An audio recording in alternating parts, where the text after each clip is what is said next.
shit. Here we go again. I went for the Platinum Trophy on Grand Theft Auto San Andreas. San Andreas released 26th of October 2004, almost 18 years ago. It sold 27.4 million copies worldwide as of 2011, making it the best-selling PS2 game of all time. As you can see playing out in the background, this is obviously the definitive edition version which released in 2022. And if you have seen my previous two videos on this series, you will know my views on this version. There was bugs and glitches in GTA 3 and Vice City, but the bugs in this one were almost game-ending. Rockstar did a very poor job on the definitive editions of these games and it was massively disappointing from them. But enough about bugs and glitches. To obtain the Platinum we need to earn 35 trophies, and we will be breaking this down into two stages. The first step is all story-related and missable trophies. San Andreas has just 3 missable trophies. Missing them means you will have to play the entire story again, so don't make this mistake. I will talk more about these missable ones shortly. Step 2 will be 100% and cleanup. Obtaining 100% or the remastered trophy as it's called in this game will be the bulk of the grind. As many trophies are all tied into obtaining 100%. I will explain every step of this as we go, so I do hope you stay tuned. With all that explained, let's get started, by literally getting started. Finishing the first mission gives us our first trophy called Getting Started. 1 down and 34 to go. Moving on to the easiest trophy in the entire game. Simply clear your wanted level and this one is done. Coming up next was our first missable trophy.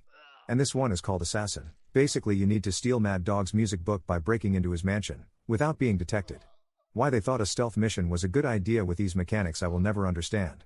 The definitive edition may have released in 2022, but the mechanics are still from 2004. This one took me several tries. Sometimes the stab mechanic wouldn't work, sometimes the guards would just turn around. Once you have his book, more guards will appear, but only now they have silenced weapons. You can use these to take out the guards quickly and make your way outside with the book. The minute you exit the door the trophy will pop and you now have one of 3 missable trophies completed. After this I didn't earn any more trophies for several hours. The next trophy I earned was called All Dressed Up for San Fierro. Basically everything goes to shit and you must save your brother's suite from the ballers. Finishing this part of the story unlocks the next part of the island. With the next island unlocked it was time to watch out for our second missable trophy. This is called Who Needs Directions. This is actually very simple, just ignore all the hints and clues and drive directly to the airport and the trophy will pop the minute you enter the airport. The next 2 trophies are both story related and cannot be missed. What happens in San Fierro and another trophy for completing a driving school. We will have to finish 3 more schools later for 100%. With those out the way, it's time for the final missable trophy. You will come across a mission for the truth. He will ask you to steal the most iconic vehicle in GTA history. The main objective is to infiltrate the base without triggering the alarm. Once you are inside you can make all the noise you want. And I died so many times trying to leave this base it wasn't even funny. The problem was I had the tiniest little bar of health left, and whenever I tried to fly out I would just get killed straight away. I almost had to reload the save, but in the end I managed to make it out. And just look at how much health I have left. Somehow I managed to fly all the way back without getting shot anymore. After a small cutscene with the truth and I'm leaving you in the desert. The last missable trophy is yours, and you can relax knowing you don't have to look out for anything else. Up next is very simple, just go AFK for about 30 minutes for the Today Was a Good Day trophy. Basically don't break any laws for 24 in-game hours. Nice and simple. The conclusion of the main story is the next trophy. Overall it's a great story and Rockstar did an amazing job. Honestly the game is so far ahead of its time. Anyway, I had now finished all 98 story missions, so it was time to start the 100% grind. To 100% this game there is a huge amount of things you need to do. I'll throw them up on screen for you now. Thankfully many of these are also tied to trophies, so you will be rewarded for your troubles. Rockstar really went in when deciding what to include in the 100%. Now you have a brief understanding of what to do and what to expect. Let's crack on with the first vehicle related trophy. This is the ambulance mission, and in this game they are super easy. Unlike that stupid ambulance in GTA 3. What makes them easy is you can go to the smallest area of the map, located here, and start the ambulance missions. You will then just drive around in a big circle, collecting everyone. So very easy. Continuing on with the vehicle missions, I did my favorite in all the GTA games. The fire truck missions. I always enjoy these ones, I actually find them really relaxing. And trying to 100% this game it was important that I was relaxed. While looking through the trophy guide I spotted a very easy trophy. And I happened to be right next to water, so I decided to go for the horror at the Santa Maria. And you just need to drown for this to pop. A little weird and morbid for sure. Up next I did the police missions, but I used the Apache helicopter. You can steal this from the army base if you want to do it this way. This makes these missions so damn easy it's not even challenging. I finished all 12 levels in about 15 minutes. Continuing on with the grind. As I was working on taking over all the gang turf and earning $1 million, I ended up achieving Original Gangster. Reaching the maximum level of respect in the game. You earn the majority of respect from the 98 story missions. Shortly after this I managed to finish up Swiss Army Strife, max out every weapons skill in the game. And this didn't take nearly as long as people made out on Reddit. With one of the longest trophies in the game completed, I was feeling good about my progress. Up next was taking over all the gang turfs. As you can see on the map, it's all green. I couldn't figure out what I had missed. Eventually I found a comment on Reddit saying it's likely the pier, and it was. All I had to do now was go there, take over the turf. Hope no one else tried to take back another area. Return to my safe house and collect some money which would give me $1 million in the trophy. Another trophy down, and moving away from the 100% grind for some miscellaneous trophies. This one you just need to win a race at inside track betting. Which actually took me several tries. Even the favorite horse didn't win all the time. After several tries I finally got the trophy called What Are the Odds?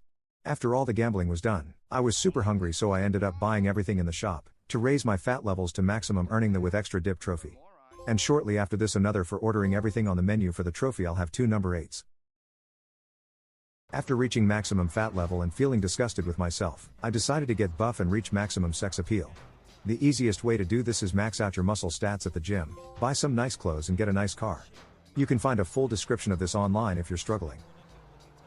Up next, I really disliked this challenge. I really struggled with it at first. You need to collect all these rings using either the motorbike or BMX. You have to do both for the 100%, but you can use either for the trophy bike or biker. I went for the BMX after finishing the motorbike, and look how close I was to failing this. Clutched it up just in time. Up next I decided to clear the task of finding and exporting all 30 cars. There are 3 lists of cars, 10 cars on each list. And the majority are okay to find. There was however 1 or 2 that wouldn't spawn and I had to spend longer on locating them. Quite a painful task actually, as it's pretty boring and repetitive. Another painful task was next, and this was the trucker missions. I hated driving this thing. It would detach so often because of the police. Honestly a horrible task. After this I finished the quarry missions, which in my opinion are the funniest in the game. I really enjoyed these ones, they were just fun to do. Continuing on I finished the valet missions, which are just pointless. Honestly the most boring task. Pick up a car, park it, and do that for 5 levels. Just busy work like a real job. Following this I did the pimping missions, where you pick up the female entertainment workers. Basically taxi missions but in a cool car, again just busy work. Side note, this clip is muted for copyright reasons. Up next it's time for the hardest trophy in the game. If you told me at the start that a trophy related to dancing was going to cause me the most problems I wouldn't have believed you. Honestly this task is horrible. You need to press the buttons shown on screen, but there is actually a slight delay and you need to hit the button just after it has gone past for it to count as perfect. This took me at least 20 tries. Terrible trophy. After all that stress was over I needed to have some fun. So I went off and channeled my inner Kobe Bryant and did the hopping it up trophy. Just need to score 30 points for this one to count. This is actually quite fun. And it's time for the collectibles. I spent several hours going around and spraying all 100 gang tags. Only I got to 100 and it said 99, I had missed one. There is nothing else you can do but go around again and check everyone. Which I did and all of them were sprayed. So I had to go around a 3rd time and respray everyone, until I reached 98 and this happened. After this I finished all 50 snapshots. These are fine and actually quite close together on the map. No problems on these. But next is the worst collectible in GTA history. Oysters. What makes them bad is CJ swims so unbelievably slow and the whole thing just takes so long. The oysters are very useful for all the girlfriends you need to take on dates. Collecting all 50 oysters makes you desirable regardless of your fat stats or sex appeal. This is very useful later on for another trophy. Another straightforward collectible is the horseshoes. I just grabbed the jetpack and flew to each one as quick as I could. Again no problems on these. And also close to together on the map. With all this done and out of the way, I was now on 99% complete. Which means there is only one thing left to do, and I left this to last on purpose. The taxi missions. I just needed to complete 50 fares and 100% was done and we would be 1 trophy away from the platinum. After earning 100% completion the only thing left to do is to start a new game file. You can do this from the pause menu. Once it's done there will be a small loading time and the trophy will pop during the opening scene, and of course with that last trophy means the platinum. For some reason my save file corrupted and the only thing that saved was the screenshot instead of the video clip. Obviously I haven't included every single trophy in this video. The ones I left out aren't overly important or indeed interesting. I just wanted to cover the best and worst of it. So with all that done and dusted, I had now completed the Grand Theft Auto trilogy. I actually earned all 3 platinums in January. It's just taken me a while to get round to editing this final video in the series. I hope you enjoyed watching this. I appreciate you watching. Do stay tuned as I have a few more planned in the next couple of weeks. Including the worst Call of Duty, and in my opinion the ultimate platinum trophy on PlayStation. Links to socials are down below. Thanks for watching and have a great day.